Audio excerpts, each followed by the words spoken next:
The first and biggest reason I chose the DTF Station Prestige R2 Pro for my studio is simple.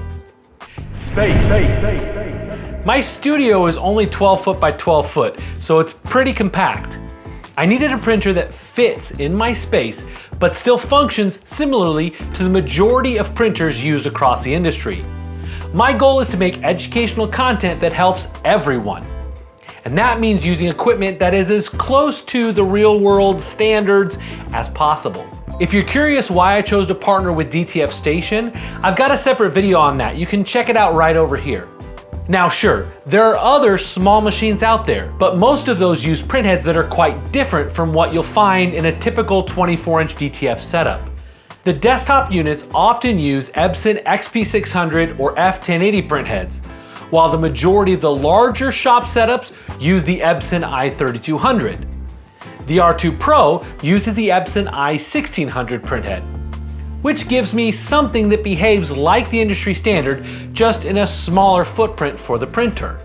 So when making videos about aligning printheads or doing maintenance, it's still applicable to most of the machines out there. To break it down, the i1600 has the same resolution capabilities as the i3200 with 300 nozzles per inch.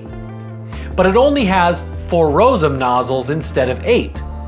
That means it's a bit slower, which is why it's considered an entry-level printhead. However, the final print quality is extremely similar, and it costs about half as much. Another big reason I went with this setup, not just the R2 Pro, but also paired with its dryer shaker, the Miro 13 Max, is that it's still pretty fast.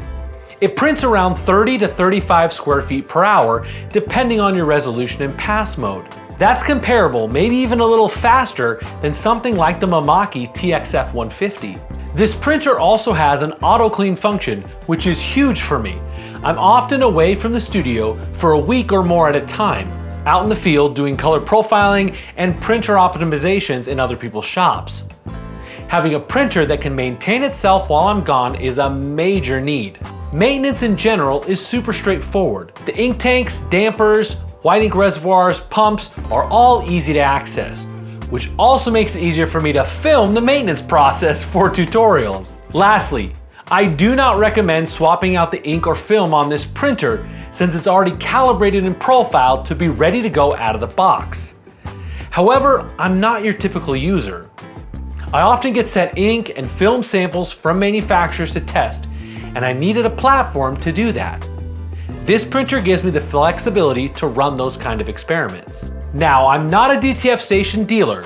I'm not selling printers. But if you're interested in finding out whether this printer is the right one for you, feel free to reach out and we can talk through it. Or you can click the link in the description to find a DTF Station dealer near you who can help you figure out the best setup for your shop. It might be this R2 Pro, or it might be one of the bigger, faster models like the XL2 or the XL4. And believe me, I really wanted to make the XL2 work in this space, but it just wasn't gonna fit. If you're a dealer looking to sell DTF printers and want to become a DTF Station dealer, I'll drop that link in the description too. Just let them know Jeremy from Color Gamut Consulting sent you. And if you want more tips, tools, tricks, and techniques to help you make the best DTF prints in the industry, go ahead and hit that subscribe button and drop a comment below with something you're struggling with, and I'll be sure to cover it in an upcoming video. Thanks so much for watching, and we'll see you next time.